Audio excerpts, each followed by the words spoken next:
Paz do Senhor Jesus, sou o pastor Eliseu Fausto e estou iniciando o penúltimo dia de exposição no livro de Jó. Hoje estarei meditando juntamente contigo nos capítulos 36, 37 e 38. Antes, porém, peço que ore comigo. Senhor nosso Deus e nosso Pai, glórias ao Teu nome para todo sempre. Engrandecemos ao Senhor por Tua infinita bondade e misericórdia, em nos conceder tão grande salvação em Cristo Jesus, nosso Senhor. Te louvamos pelo privilégio de estarmos mais uma vez de pé, para meditarmos nas Tuas palavras. Pedimos que nos conceda sabedoria e entendimento na compreensão de cada uma delas. Sabemos que por elas somos orientados na nossa caminhada cristã e fortalecidos espiritualmente para vencermos as grandes dificuldades pelas quais muitas vezes enfrentamos. Mas confiamos em Teu grande amor e bondade, pelos quais nos tem sustentado na Tua presença. Apresentamos ao Senhor esse momento, pedindo que esteja conosco, nos capacitando e nos tornando cada vez mais perseverantes no desejo de Te conhecer melhor. Assim oramos e Te agradecemos em nome do Senhor Jesus. Amém. No capítulo 36, Eliú se dirige a Jó novamente e pede que ele o ouça por mais um tempo, prometendo que falaria em nome de Deus. Eliú afirma que Deus não destrata ninguém e eleva o justo em posição de honra. Porém, quando esse justo erra no caminho, ele disciplina para a correção. Se ele ouvir, será restaurado. Se não ouvir, rejeitado. Já os ímpios caminham rumo à sua própria destruição.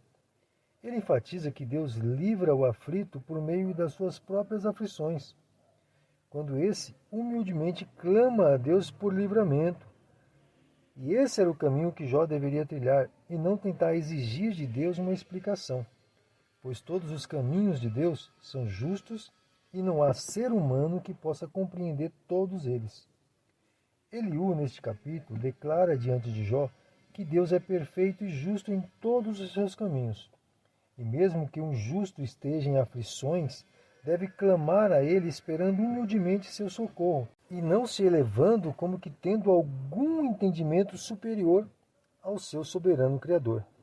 Certamente Deus estava utilizando a vida de Eliú para preparar Jó para seu encontro com ele, pois devido a todas as aflições que ele tinha passado por todos aqueles dias, estava se distanciando da humildade que seu coração possuía diante de Deus. E para conservar o seu servo diante de tudo isso, Deus mandou socorro usando a vida desse jovem. Isso nos serve de exemplo do ensino deixado pelo apóstolo Paulo na sua primeira carta aos Coríntios, capítulo 10, versículo 13, onde está escrito assim: Não veio sobre vós tentação senão humana, mas fiel é Deus, que não vos deixará tentar acima do que podeis. Antes, com a tentação, dará também o escape, para que a possais suportar. O interesse de Deus nas provações que autoriza virem sobre seus servos é para o aperfeiçoamento, e não para a destruição ou perdição. No capítulo 37, Eliú expressa para Jó que esse conhecimento do cuidado de Deus com os seus justos, mesmo diante de toda a majestade dele, faz o seu coração tremer e convida Jó a perceber todos os detalhes que envolvem as ações poderosas de Deus na natureza, e o confronta à impossibilidade de tentar explicar cada uma delas, pois mesmo os mais sábios não conseguiriam chegar ao verdadeiro entendimento. E para Deus, nenhum dos grandes sábios são admiráveis, pois sua sabedoria é infinitamente superior. E por esse motivo, todos os sábios deste mundo devem temer diante de tamanha soberania e grandeza de Deus. Eliú exalta a grandeza e majestade de Deus ao ponto de causar muita admiração, pois expressa a imensa sabedoria e soberania de nosso Deus. E como é maravilhoso reconhecer a grandeza de Deus. Falo isso porque basta pararmos, mesmo que por alguns instantes na nossa correria dos dias atuais, e contemplar a grandeza da criação de Deus, que é impossível não ficarmos admirados com tamanha grandeza. Como é imensa a majestade e grande o poder de Deus. Que eu e você possamos dedicar um pouco mais de nossa atenção para contemplar as maravilhas da criação de Deus e assim, como Eliú, conseguir tremer diante de tamanha majestade. No capítulo 38, temos o início das palavras de Deus a Jó, onde nesse primeiro capítulo, Deus estabelece para ele que de fato o que Eliú declarou era verdade. Ninguém poderá chegar ao pleno conhecimento das maravilhosas obras de Deus. E para certificá-lo disso, Deus expõe diante de Jó várias questões sobre a criação dos oceanos, do amanhecer e até mesmo das constelações, que ao mero mortal é de difícil compreensão. E expõe ainda várias questões que competem apenas a Deus, sem as quais nenhum ser humano poderia vir à existência, sem os cuidados anteriores de Deus. Aqui, neste último capítulo de nossa meditação de hoje, vimos que o Senhor nosso Deus deixou bem claro que Sua Majestade é suprema e todos devem se inclinar diante da Sua grandeza, pois ainda que Suas obras sejam visíveis, elas são incompreensíveis por sua imensidão de detalhes. E a única coisa que eu e você devemos fazer diante de tamanha majestade é admirar e engrandecê-lo por sua bondade e misericórdia, pois a nós que estamos aqui meditando nas suas palavras, ele nos concedeu o privilégio de sermos sensíveis para valorizar a sua grande majestade, pois muitos a veem e não conseguem enxergar a grandiosidade de sua excelência e poder.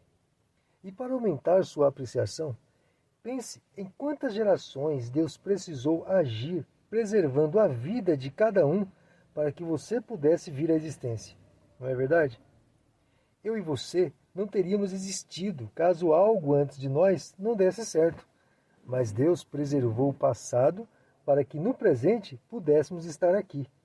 Glória, pois, a Ele, eternamente.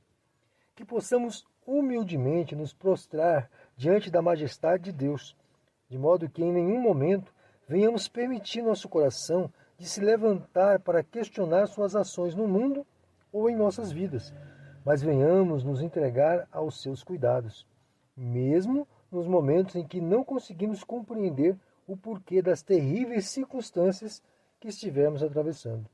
Sejamos confiantes de seu cuidado e amor, que ele já demonstrou para cada um de nós, como bem declarou o apóstolo Paulo na carta aos Romanos, capítulo 8 e versículo 32, onde está escrito assim: Aquele que não poupou a seu próprio filho, mas o entregou por todos nós, como não nos dará graciosamente com ele todas as coisas?